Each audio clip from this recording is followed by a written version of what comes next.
John, with the news coming out that Lewis Vaughan has ruptured his ACL, can you run us through the timeline of what has happened since Thursday afternoon at training? Yeah, well, it was a morning session. It might have lapsed into the afternoon, but it was certainly in the morning session. It was Thursday, yeah.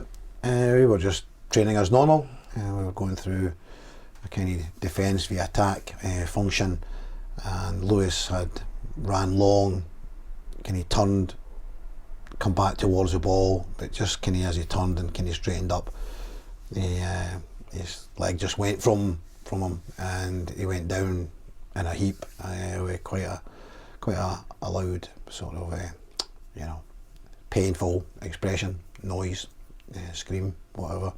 And I think everyone's heart sunk at that moment in time. I think everyone knew it was something serious, and then when we got to him and got round him, he was upset, he was frustrated, he was punching the AstroTurf, and because Lewis knew exactly what he had done, what had happened. He had been through it 3 times previously, and it was very very similar circumstances with regards to not a challenge, no one near him really, and that was the same. I've seen the one at Brecon, I've seen the one at Forfar, and they were all very similar, and he knew immediately what had happened. So it was just a matter of trying to get him inside, console him. Obviously myself, we've got another 20 players training, we've got to continue training. Stuart Duff, Smudger took him inside and settled him down a little bit, and then we very quickly managed to get him to see Mr. Keaton's on the Friday, which was very quick. He had an examination of the knee got scanned later on Friday afternoon it got scanned. So the swelling had got up on the Friday, so Mr. Keaton's examining the knee with the knee now swollen a lot more than it was. Difficult to get a proper assessment, but there was laxity in it, so there was movement in it. That's always one of the signs, and the scan then confirmed it was the bad news that we almost knew. Yeah. It was just a matter of confirming the inevitability that we all knew, and it was quite bad. So it's for everyone, all his teammates, everyone around the football club, all the fans, everyone around Louis who can be in contact with Louis to give him every encouragement and help from now until he comes back. He has another appointment with Mr. Keaton's on the 22nd of September, where they'll have a look at the knee again with a view to seeing if it's ready then to go through an operation. The swelling's got to come down, and that's why it's not getting done like today or tomorrow or the next day. The swelling's got to come down, it's got to be in a particular situation, and he has to come back in and start to work some of the muscles around about it. So that's the procedure next. Lewis, I know he was close with Regan Henry, and I spoke to Regan on that particular night, Thursday night, and he obviously knew before I got to him, and he had been in contact with Lewis. In fact, I'm sure he said they were on the Xbox, something like that. Is that? That sounds right. That sounds right, yeah. I don't have one of these things, so so he was doing whatever they do, playing games or whatever it may be, so which obviously taking his mind off it as well. So it's a matter of 22nd of September seeing Mr. Keaton's. Hopefully the knee's in a situation then that he can then do the operation. So the football club will support Lewis both in the operation physically and the rehabilitation, and help him in any way we can. And Lewis has been over it now, as everyone knows, 3 times previously. He knows the routines that he's going to have to go through, the rehabilitation. It's a long days on your own and trying to get through this, and obviously mentally we need to be around about him and help him as much as we possibly can. So I think Lewis is coming to the game on Saturday. Hopefully everyone can support him. I'm sure he'll be he would be thankful and grateful for any support he can get from anyone at all. So it's a matter of rallying around him. we'll give him space, we'll be there for him all the time, you know. But sometimes in these situations, every 5 minutes, somebody asking you how you're getting on and all the rest of it, sometimes, having been over the course, I mean, Lewis has been over the course, he knows exactly. I mean, sometimes, you know, we say things just for the sake of saying things. I think he's probably heard that about being positive, keep your head up, you know, you'll come back stronger, you know, and of course we have to.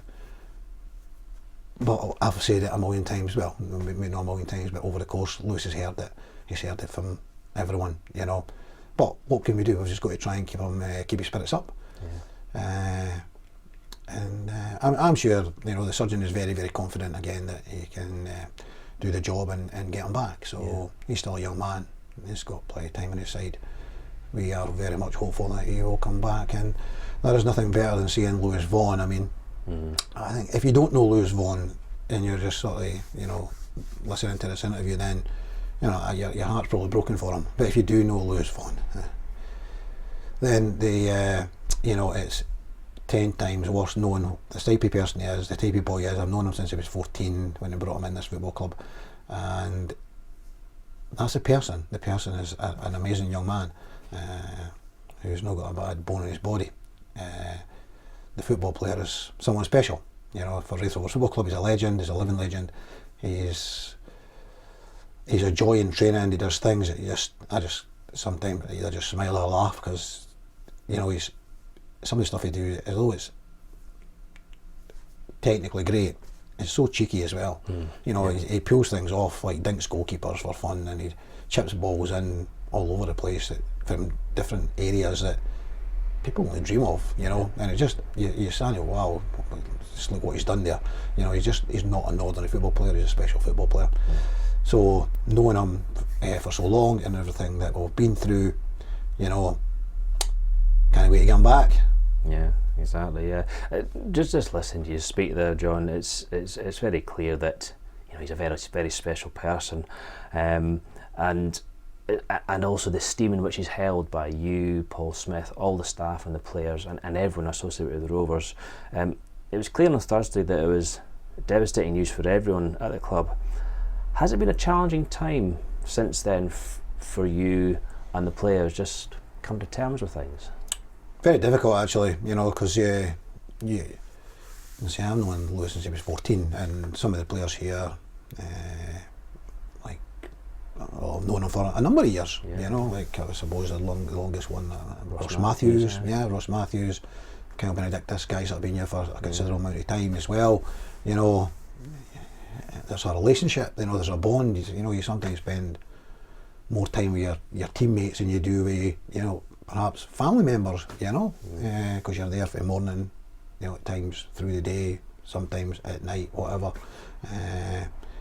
and you build up this relationship, more like a brotherly thing, you know, and it's really, really hard when you see one of your fellow, you know, he's a teammate, he's a comrade, you know, whatever you want to put it, you know, and you see somebody who's having, like, now 4 major injuries which lead to major operations that leads to long times coming back, and even that, 4 9's 36, that's 3 years out of his football playing career, just like that. 3 years, 3 years, because it's 9 months. It's 9 months if you're lucky. It's 9 months. It's sometimes probably been a little bit longer. Maybe on other occasions, you know, maybe a little bit quicker. But you're 3 years like that. He's had hernia release operations, you know, maybe at 10, 12 weeks. You can add another 3 months in there, you know, and all of a sudden he's had 2 of these. You're talking about 42 months out of his playing football career in the last whatever, you know. I've only been back here 3 years. He's had this is his third, and he's had this, you know, groin release, hernia release, and operations as well. So yes, it was hard. It's hard, you know. Jamie McDonald, Jamie had played the ball up. He had turned. You know, it's got nothing to do with Jamie, other than the fact that he was upset for his teammate. You know, and a few of the guys were like that because we know the background. You know, we know everything that he's been through, and we know that. You know, you look at even yourself. You say, I don't know if I've had 4 setbacks in my life like that. You know, and he's 25. You know, it's a lot. It's a lot. Exactly, yeah. But we'll rally around and everyone will, pull together. Finally, John, you mentioned repeatedly the support that he has got in the past and will get in the future. How important is it for Lewis? He's a determined character, like you said, but how important that he's got a strong team around him, not just here at Raith Rovers, but at home, with his partner and his mum, dad, and his brothers and sisters?